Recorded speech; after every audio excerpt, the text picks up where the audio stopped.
Hello, everyone. We are about to start the next panel discussion. So this one is on DAC hubs.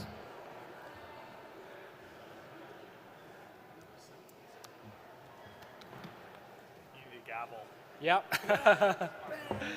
Yeah, so we have heard Dr. Penridge talk about DAC, so direct air capture, commonly referred to as DAC, is a set of technologies that extract carbon dioxide directly from the atmosphere. Last year, United States Department of Energy announced the funding opportunity for DAC hubs. 4 California proposals were selected for funding. This is the highest density in the nation. And 3 of these proposals, they are in the Central Valley of California. So today, we have invited the PIs from all these 4 DAC hub projects, and we want to learn from them their insights about DAC hub and DAC hub in California. We have Jonathan Dethloff from Aera Energy. We have Ken Haney from CRC. We have Louise Bedsworth from UC Berkeley Law School. And we have Alexei from Chevron. And the moderator here is Preston Jordan, a research scientist at Berkeley Lab. Thank you. Thank you, Lyosha. I'm going to start with the caveat that I'm a geologist. And so my remit is from the ground surface down. So all this DAC stuff above the ground, I'm no expert in. So hopefully I can be a useful proxy in my relative ignorance for at least some of you in the audience. As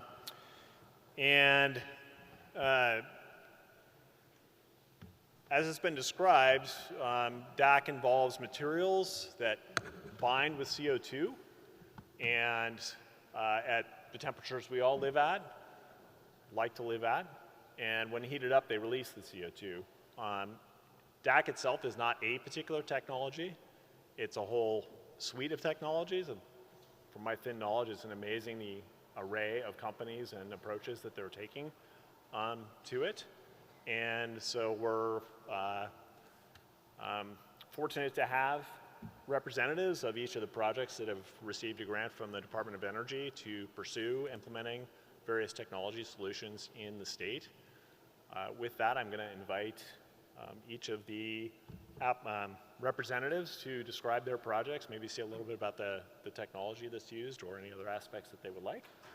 And maybe I'll start with the most advanced project, which I believe is the one that Ken is representing, if I'm not mischaracterizing it. So Ken, maybe you could describe a little bit about the project. Yeah, thanks, Preston. Can you hear me? Is it working? Okay, good. So CalHub is what we call our project. We successfully received $12 million in federal funding late last year for the project to move forward.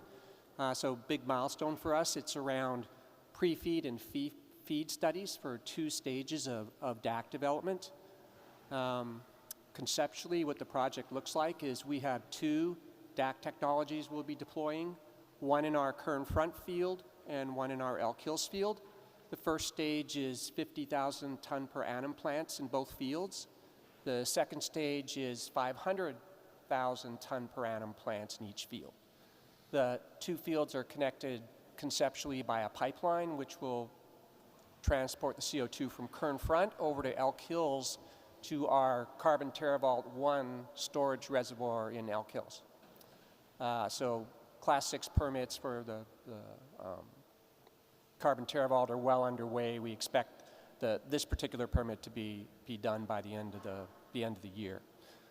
We have a large partnership around our CalHub project, 40 plus partners in the project.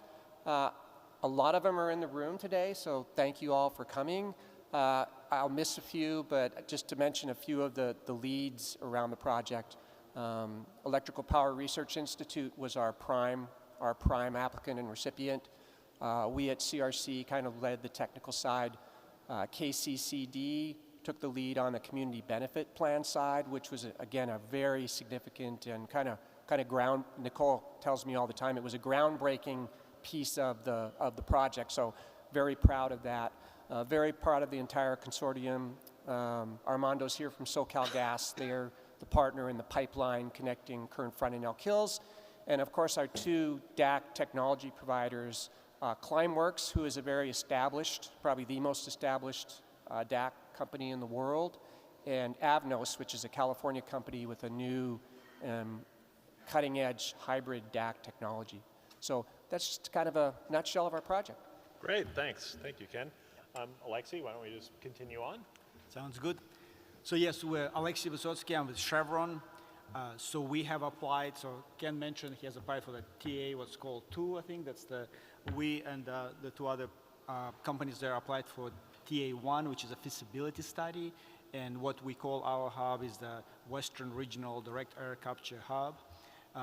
It is a feasibility scope of work. We partnered with 3 technology companies in this kind of the next-gen type approach. So we have Avnos, it's the same company that Ken mentioned. We also have 280 Earth, which is a spin-off from Google/X, and then we have Sostera. So those are 3 companies that we're going to look at side by side and scale them up from starting with this pilot scale, kind of what Ken mentioned, 50,000 ton per annum, and going into towards the million ton per annum. We also have partnership with CSUB, which we greatly appreciate, and UC Davis. Electrocore supports us for managing the contract with Department of Energy, and we have an engineering firm who will help to pull it all together. So as a company, we have been monitoring direct air capture for quite a while. In fact, Chevron has this new venture arm, kind of like a venture capital arm, and we invest into companies and we monitor them. And so we like the set of companies that we selected as our technology firms. We'll watch them and we like them, and then we decided to go and figure out how we can scale out those technologies side by side, leading to this 1 million ton per annum goals. So that's where we're at. Thank you, Alexei. Jonathan, you want to speak about Aera's project? Yeah, sure. So, Aera, like our brethren here at the tables, was very excited to be selected by the DOE for a DAC Hub Award. And so, and we're partnering with technology vendors, Carbon Capture, Inc., and Mosaic Materials, and actually Carbon Capture will be here speaking later, so if you want any details on kind of the DAC technology itself, I think that'll be a great opportunity to ask that.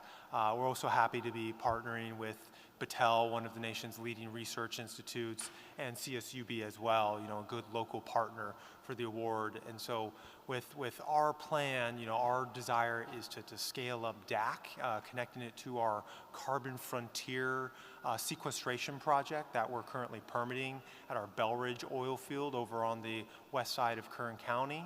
Also integrating renewables in other areas to really help scale DAC and grow it as a solution for California, which, as previous speakers have mentioned, is really going to be critical for California and the world meeting its climate goals. Thank you. And Louise. Great. Well, good morning, everyone. So I am here from UC Berkeley, and we are the lead on the CalDAC project, and we are slightly different in that as a lead, we are a research center within the law school at Berkeley. We are also doing a feasibility study, and like all of these other teams have a very large partnership. So we are working with CSU Bakersfield, CSU Fresno, Lawrence Berkeley National Lab, EPRI, AECOM, PSE Clean Energy. We have 4 DAC companies, 2 CO2 to products companies, a heat battery company, and then a number of civil society, environmental, and EJ organizations who have also joined as part of our partnership. So the unique aspect of our feasibility study is we're trying to coincide doing a technical feasibility analysis with a social and governance feasibility analysis. So what we're really trying to do is ground our project in community vision and values and see how we can co-design and co-create a DAC hub that meets community goals and needs as also meets technological feasibility requirements. So a couple key elements of our project include establishment of a community oversight council to oversee and engage in the project. We'll be also exploring innovative ownership and co-ownership models, including the potential for community ownership, as well as other models for profit and revenue sharing. We've committed as a team that if we can't meet criteria for both our social and governance feasibility and our technical feasibility criteria, we will not proceed. So our hub, we don't have a specific site selected yet, and that will be part of our process as we move through the feasibility assessment. Thank you, Louise. So we heard from Dr. Pat Ridge, thank you, this morning, that the DAC is needed when you do a whole of economy analysis in order to meet greenhouse pollution reduction goals. But I think it's easy for us as researchers to say it's needed. It's quite different for a company to decide to actually invest and pursue a project. And so I'm curious to hear a bit how that decision went. And I'll, again, start with Ken, since your project's the furthest along, so presumably the organization has invested the most money. Yeah, good question. So I've been working in the carbon management world here for about 5 or 6 years. If you would have asked me 2 years ago if I'd be working on DAC and a DAC hub, I would have said absolutely not. DAC is 20 years away from being techno-economically feasible, and we're just, it's not on our radar screen at this point. In 2022, with the bipartisan investment law that came into effect, the DOE received, I'm going to say, $62 billion to really go after carbon management and climate, and $3.5 billion of those dollars went into the development of DAC technology, and that really has seeded acceleration of DAC. And we now know the math behind the energy transition. We know the role that oil and gas will play in the future. We know the role that all these other technologies, including DAC, will play in the future. And the federal government has had the foresight to say, let's accelerate the technology. Blue hydrogen falls into that category, or green hydrogen. Also, DAC falls into that category. So I think we all see the writing on the wall, and with the federal funding out there, it's just blossoming as a technology and as a development opportunity. So I think that's why we're all here talking about DAC today. Yeah, all received a grant, so obviously that government support is all critical. I can open up to any others. I don't need, that was a great answer, so you don't need to answer, but if you'd like to add to that. Yeah, I think maybe one, go ahead. Do you want us to? No, go ahead. Oh. One thing probably I'll add is, we have to keep, and I think we repeat that on many of the conferences, but we gotta use the big tent approach, right? There is no, it's too early to pick winners and losers. And like one of our strong position is that you have a portfolio of technologies across all this lower carbon space, and you kind of have to mature all of that. And I think similar to Kent, I think 3 years ago our view was very more of a watch and observe. But also what happened in the last few years, as you look at the projections of the cost curves, the amount of dollars that's going into technology, the number of DAC companies that are starting up and bringing different approaches, it just environment feels right for big, faster cost improvements due to the learning. So I think, what has changed in the last 3 years with the amount of money and amount of investment and interest, I think there is line of sight and maybe a little bit faster cost curves, reductions in cost, which will help. Thanks. Yeah, it reminds me a little bit of my experience with geologic carbon sequestration, where I first heard of it in the late 90s, and I was like, that's crazy. And now I've spent the last 15 years researching it, so it's amazing how your mind gets changed by reality. To move on, so as we've heard, the materials that are used for capture need to be cycled through a hot cycle to release the CO2 and a cool cycle to capture the CO2, so that involves a lot of energy. Either that's going to come from fossil fuel plants with CCS, which sort of seems like the dog chasing its own tail a bit. It could come from renewables, but renewables in the state are primarily solar, and obviously that's not available 24 hours a day, and therefore these plants wouldn't operate 24 hours a day, which would really hurt the capitalization and the return on investment. So maybe starting with you, Jonathan, for Aera, what is the energy solution to power these things? And I think, as was mentioned in an earlier presentation, the energy transition and the solution, including DAC, is going to be different for each region, right? Each region has its own strengths and weaknesses. Obviously, we're focused here in California, where renewables, stuff like solar, wind, potentially energy storage are the strengths. Obviously, it's not as reliable. It has its own weaknesses, but I also strongly believe in innovation. And so, just like, we're trying to get to a 24/7, zero carbon grid, we need to find similar energy solutions for industry, for DAC, et cetera. And so that's exactly what, Aera is trying to do with its project, is seeing how far can we push renewables? What energy storage opportunities are there that kind of may integrate? And, you mentioned it, a lot of things may not eventually be able to operate 24/7 like we have in the past, because you have, you have constraints in terms of when it's produced, how it's stored, et cetera. And so building in some flexibility into some of these solutions like DAC, like other energy transition technologies, I think is going to be key. Great, thanks. I don't know if any others would like to weigh in on their energy I'll just solutions. add, Preston, that I think Alexei talked about kind of all of the above technologies and evaluating them all. That also applies to the energy sources for DAC. Obviously, they have to be clean or it defeats the purpose of even doing DAC.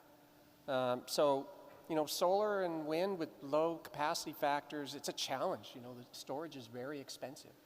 So again, you've got to look at the gamut of potential for heat and for electricity.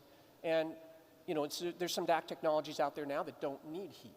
They just run off electricity. So the technology is developing, the energy sources are developing. It's not going to be an easy problem, right? 0.04% CO2 in the atmosphere. That's tough. It's tough to capture off a natural gas combined cycle power plant at 4% CO2. So now you're talking 2 orders of magnitude lower. Challenging physics. So it's a challenge. Energy sources and the DAC technology itself. Which goes to why 2 years ago you never thought you'd be here today. But here we are. I don't know if we're going to touch on it later or not, but to give those of you who haven't looked at the numbers, I think the energy consumption for direct air capture, and that's why we're talking about energy, is 2,400 kilowatt hours per ton of CO2. So if you convert it back to, for 1 million ton per annum hub, you need around equivalent energy consumption of 200,000 houses. So basically Bakersfield, you turn off the Bakersfield and how many people in houses in Bakersfield, 200,000? You turn off the Bakersfield and you power the 1 million ton per annum direct air capture hub. So that's the scale, right? Which one is challenging, of course, and part of the feasibility is to look at the life cycle analysis, to look at different energy sources, all inclusive, and figure out how it all works. But also it's a great opportunity because we need energy, we need cheaper energy, so it will energize other energy developments to power the things like that, but also power the houses, right? Thank you all. So we've heard about the need for DAC plants, and we've heard they need to go actually somewhere. And that somewhere, there can be impacts locally, there can be benefits locally. And so, there's a whole consideration there around doing siting and outreach. And so I'm just curious how each project is going about that or went about that for the projects that have already selected sites. And so I'll start with Louise, since the project she's with hasn't actually selected a site yet. Yeah, so we've started, we are partnered with Clean Energy Systems and have 2 sites of theirs that we've been looking at. And then also we're exploring, other possibilities as well. And I think there's a suite of technical criteria that we're looking to meet in terms of proximity, of course, to storage, and then, having the space space requirements. So this will sort of be co-evaluated alongside our technology, the technology mix. But then I think even as we've started conversations, in the community, there are a number of specific criteria and considerations that we want to be thinking about, some of which we can be translating into our technical analysis, but then others that we want to think about in terms of how an eventual DAC hub would operate. But so thinking about proximity to inhabited areas as well as to sensitive populations and receptors, thinking about impacts potentially to water. Transportation is also one that we've heard concerns about. But then I think equally important is thinking about, in the operating space, thinking about oversight and accountability, monitoring, and the ability to really transparently to keep, understand how the site is operating. And so then that also brings in a very important local government piece to this as we think about the oversight and of an eventual site.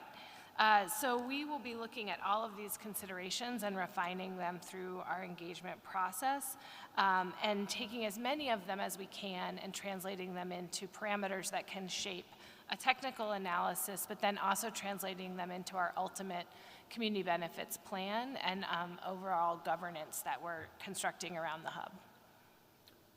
Thanks, Louise. And maybe go to Jonathan. I know where the storage is, but I don't know where the DAC is, so maybe you can talk about that. So with our project, the DAC would be co-located with our Carbon Frontier sequestration sites, at the Belridge oil field. And so when you look at, how we approach that with community benefits, this is an oil field that has been operating near those communities or in those communities for, I believe over 100 years now. Obviously, we're already thinking about that community benefits. We've been thinking about it for decades concerning our oil and gas operations, thinking about it through the lens of our Carbon Frontier sequestration site, and then now with DAC. So I think it's less so about, how does one particular project impact the community, but more so how does the entire, energy system, our operations, the energy transition impact the community, making sure that everybody's well off. And, obviously in Kern County, being, heavily involved in energy for the past 100 years, oil and gas, making sure that the community thrives as part of this energy transition, whether it be DAC, whether it be solar and renewables, whether it be hydrogen. Thank you, Jonathan. I don't know if either of you would like to weigh in. I think I know the answer. It's where you have your assets in part, but please go ahead. And maybe I'll just step back a little bit for those who are less familiar with what the DAC feasibility study is and what it's not. So one good thing about working with DOE, it's a very structured approach what deliverables are, right? So they kind of pull this all together, right? The reason why we all on this panel, we all partner with DOE for this DAC. But deliverables are, there's a technical component, which is engineering. There is a subsurface technical component. There is a financial component on how you're going to make it economic. And then there is a large community benefit and community engagement component, right? So as part of the feasibility, all those four things are equally important and they'll need to be developed. And what's, in general, similar to what Jonathan said, but when we execute our projects in the energy transition space, or when we're preparing for it, you do have a project schedule and you do have community engagement and a schedule in parallel to it. So all those things kind of work in parallel, which is probably not exactly how we used to run oil and gas, right? But yes, similar to Jonathan's, the benefit that we have here, disturbed lands, our land that we own in like Kern River Field is 20 miles across, so it's very large areas that we have access to. But we do know our communities. We have Megan Lopez here. Of course, she knows long-term Bakersfield native. But we know our communities, and we have a strong relationship, and we continue maintaining that and working with those communities as we progress our projects. Thanks, Alexei. Yeah, and all I'll add, Preston, is our community benefits team was just phenomenal in our whole application process. Just to call out a few of them, Nicole Parra, who's now a CRC vice president, was instrumental in driving the whole thing. Livermore Labs and Foundation, Kim, Susan, just great job. Tunde, who I know is around here somewhere, had a big role in it. So, hats off to them. They did just a phenomenal job in kind of inventing that community benefits plan, integration, and pulling it all off. And we look forward to the next steps. Thanks. So I think as we've perceived, DAC is sub-economic currently. That's why the grants were needed. And there have been much larger grants that have been issued for construction, as I understand it, tens of millions to hundreds of millions of dollars each. And California doesn't have one of those. Texas and Louisiana projects competed successfully for those.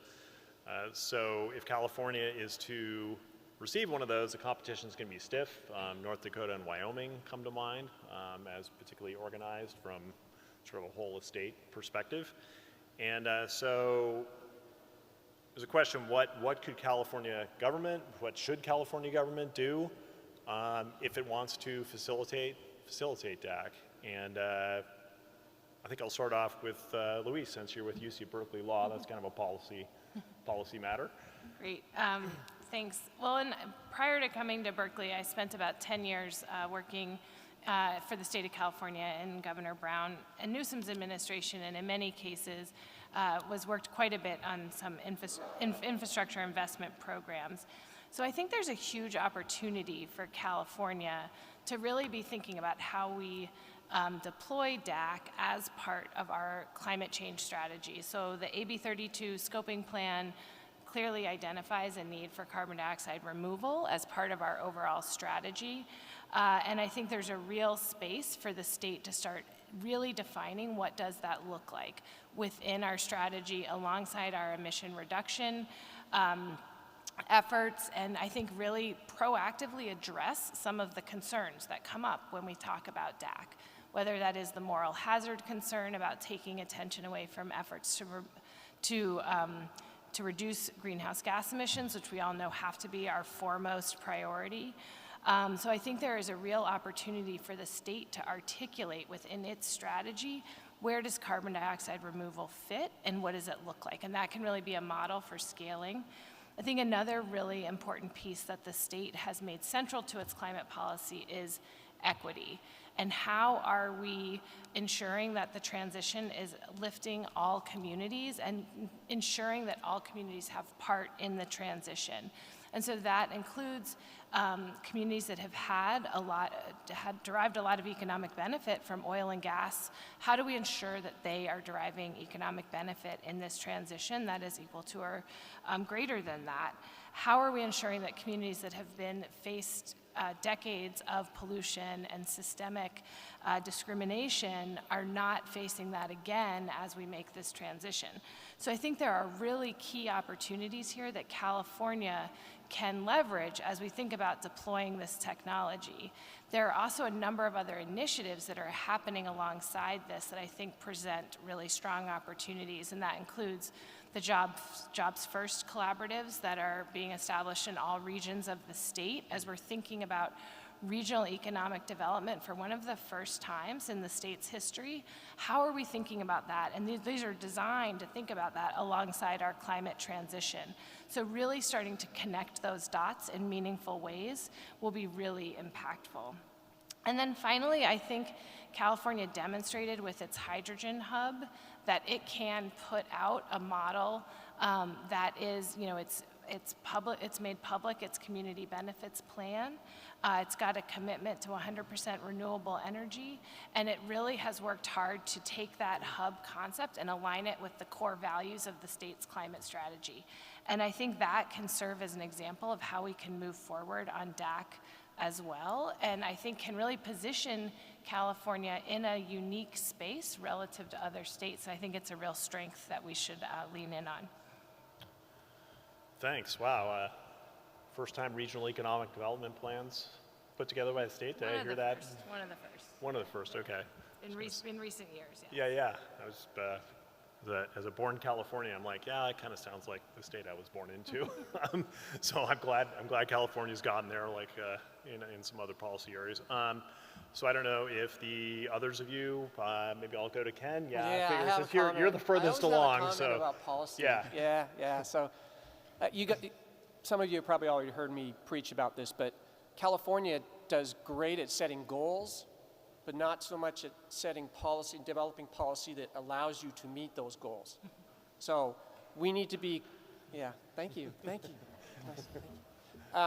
We need to be carbon neutral by 2045. That means, if you look at CARB's scoping plan, I think it's 60 million tons per annum of DAC emissions being captured. So that's where the rubber meets the road. So we need policies that can enable us to get there. And we have a disconnect. We have a disconnect between what our goals are and what policies we have to get us there. And hopefully that's a challenge we're up to, and California is going to be flexible.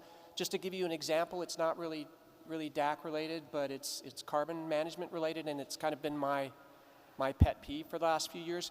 If we started capturing carbon tomorrow from our power plants and storing it safely underground, we still have to pay greenhouse gases fees for that power plant because we don't have a CCS protocol in the cap and trade program. So that's an example of policies not aligning with the goals, because the goals are saying we need these capture projects, we need DAC, we need all these. So just kind of, I'll get off my soapbox now, but just in general, we need more of a linkage between the goals we're setting and the goals we're publicizing to the world and our policies that, and we do have some great policies. LCFS, cap and trade has aspects of it as well. So we just got to take it to the next level and link those two more closely. Thanks for being willing to get on the soapbox. Yeah, it's fun. Always fun. So I think with that, and we did start 5 minutes late, so this is going to run potentially till 11:15. With that, I think we'll go to audience questions, either in the room, if there's any questions. Let's start there. Mike is coming to you from your right.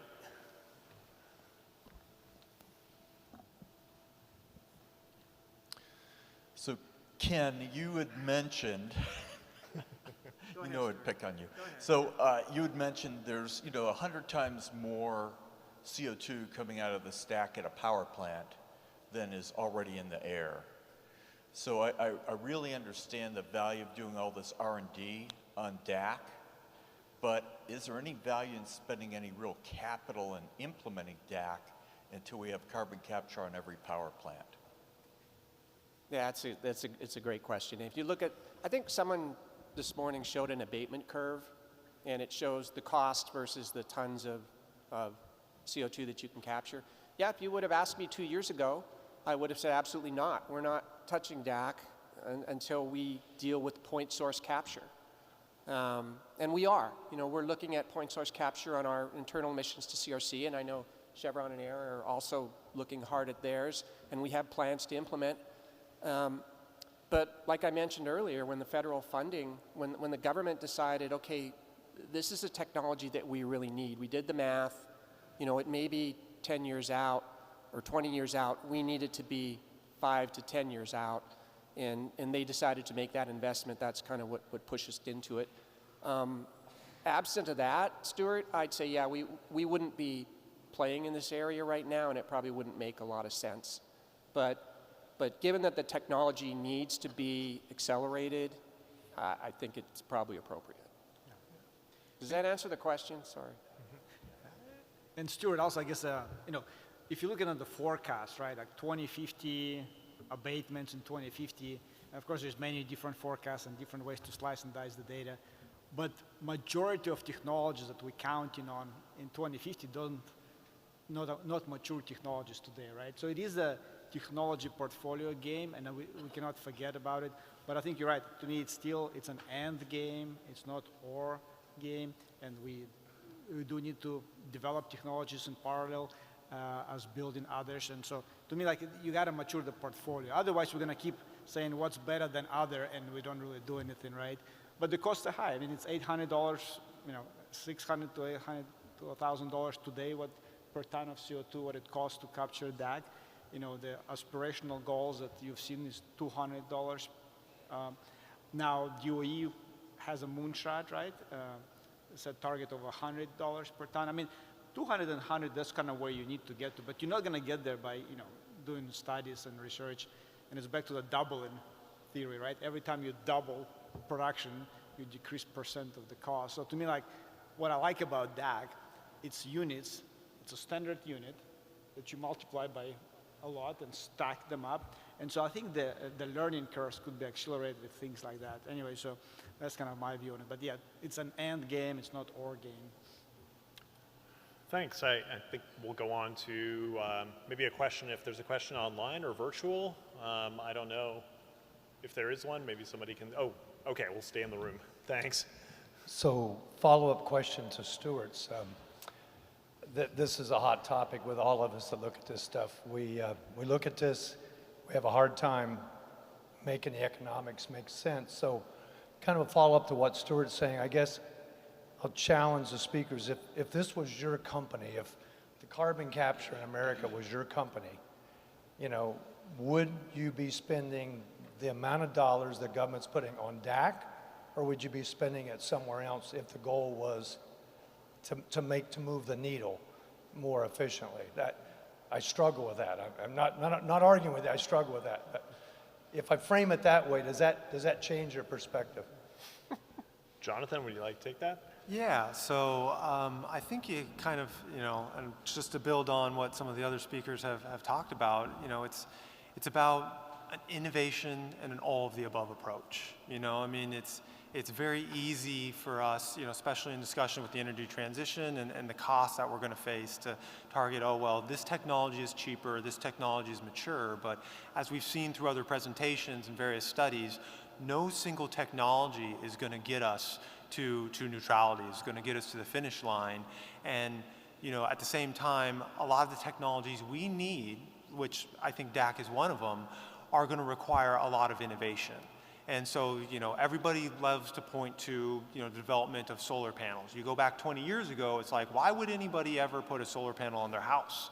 It's way too expensive. You can get it cheaper from the grid. You can get it cheaper from, you know, burning natural gas. But now it's through innovation, you know, it's come down significantly in cost. And so because nobody knows exactly how the energy transition is going to play out, it's imperative that we make bets on a variety of technologies. We bet on innovation, you know, and we have this all of the above approach because we will need all of these technologies to get to 2045, to get to net neutrality. And from a business perspective, innovation is risky, right? Not everything's going to pan out, and that's where I think government support is helpful. It's helpful in terms of allowing companies to bet on risky technologies, some of which won't pan out, but some of which will be wildly successful, like solar, like electric vehicles.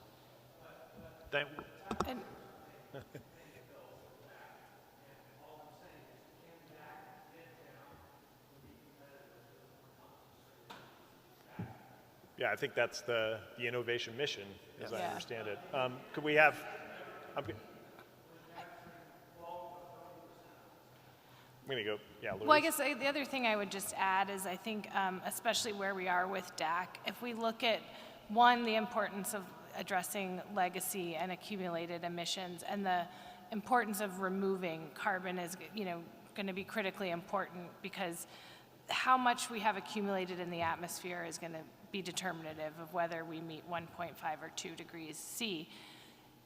Removal is also going to be critically important if we overshoot those targets and getting us back.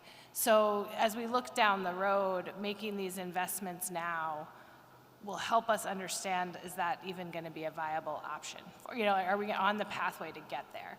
So when I think about it, I think the portfolio approach is absolutely critically important. I think it's so important that we don't detract from the things we know are going to work and are going to have a direct impact. So, you know, decarbonizing electricity, decarbonizing transportation, you know, CCS, all of these things that we know are going to help us reduce the amount going into the atmosphere. But I think we can't ignore that we're going to need some amount of removal to happen. And so we have to just be making these investments now to get on that innovation curve. Thanks, Louise. Preston, yeah, go ahead. Sure. Hey, Kent, I'll answer your question directly. Probably not. I don't think that DAC's ever going to compete with point source. It's not, you know, hopefully we can get to $100 a ton and we can make returns off it and we can do it, and, you know, we need it. We know we need it. But yeah, point source is going to improve as DAC improves. They're both going to go down. You know, point source right now is sitting probably closer to $70 to $120 a ton. DAC is up above probably north of $300 a ton. So probably never going to catch up totally and be more efficient just because of the physics of it. But, you know, like everybody's saying, it's an all-the-above solution, and we think we need it going forward. Thanks. So I'm going to move on. We have time for one more question. I don't know if there's somebody online. Just to give that opportunity. Okay, no, nobody online. Is there anybody in the room who has another question?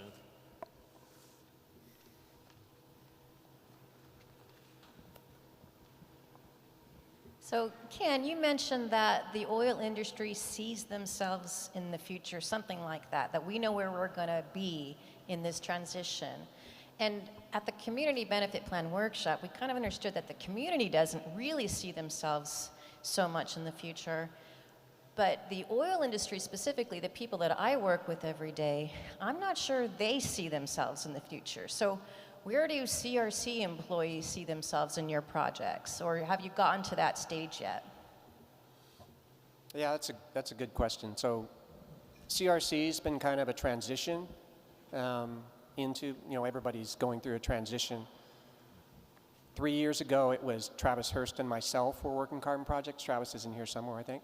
Today, we have 50 plus people in Carbon TerraVault. We have 5 vice presidents, and we have a lot of consultants working it. So we have an actual physical organization of Carbon TerraVault, almost independent of CRC. So I think that cultural addition of Carbon TerraVault into CRC has helped educate our employees at CRC on what the transition looks like and how we're going to be a part of that transition in the future. We probably, even within CRC, haven't done a great job of educating the oil and gas side that there's a future for both sides of the equation here. We're going to have oil and gas through 2050 and beyond. There's no getting away from it. Everybody's done the math, and everybody comes up with the same results. We do have to transition it cleaner, and we have to bring along renewable and clean energy in conjunction with it so that we can reduce it and ultimately get to carbon neutral by 2050 or whatever the latest target is. I think there's a lot of work to be done, though, in educating the oil and gas side as well as the carbon management side of what the future really looks like. Because we know what it looks like. The math has been done by a lot of different people, including Livermore Labs and everybody else. No, and I think, this is great, Ken. And looking back, like just 3 years ago, employees would come to me with a chart of oil production that they forecasted themselves, and they would say, Alexei, I think we're going to be out of business in that many years, and what am I going to do next? And so I'm not creating that story, that's the real story. And I had to walk the employee through the factual data, and I had to explain them how their skill sets fits into energy evolution as well, and what the future could look like.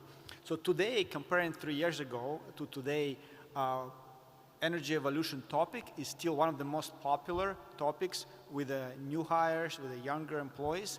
But I think they're a little bit more educated, and they do come to realization exactly what Ken said, that oil is not going away, your skill sets are transferable. In fact, we have a number of pilots in operations now right here in San Joaquin Valley, and the engineers who run oil field are running those pilots, right? So I think it's just helping people understand that it's a similar engineers, subsurface, and all that skill sets are needed.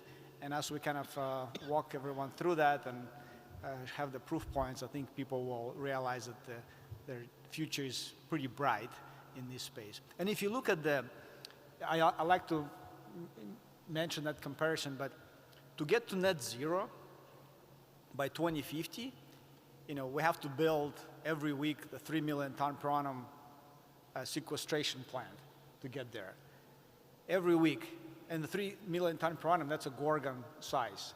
Took many years to build it. So the amount of things we have to build and engineer to get to net zero is huge. So there's no shortage of opportunities for new employees coming into the industry. So that's why I feel like the future is really bright. We just maybe not fully seeing it yet. Thank you. I will ask you to please thank all the panelists. You have one more? Sorry, Preston. Okay. Can I make a quick public service announcement? Sure. Okay. CSUB is forming a natural science, mathematics, and engineering alumni group. And we'd like to everybody to reach out to their employees and just make them aware that this alumni group is coming, and we're going to try to get as many memberships as we can. I promised Jane that I would bring it up here.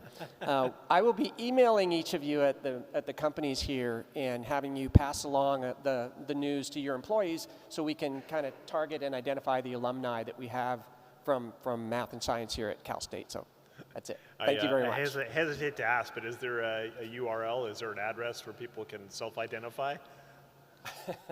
Yeah, Maybe. we'll be passing that along as soon as Jane sends me the email. Okay, all right. Thank you very much. Thanks. Sorry to extend things. Thank you. Yeah, I think that's important for the topic of the transition. So if you could please thank the panelists. I thank you all.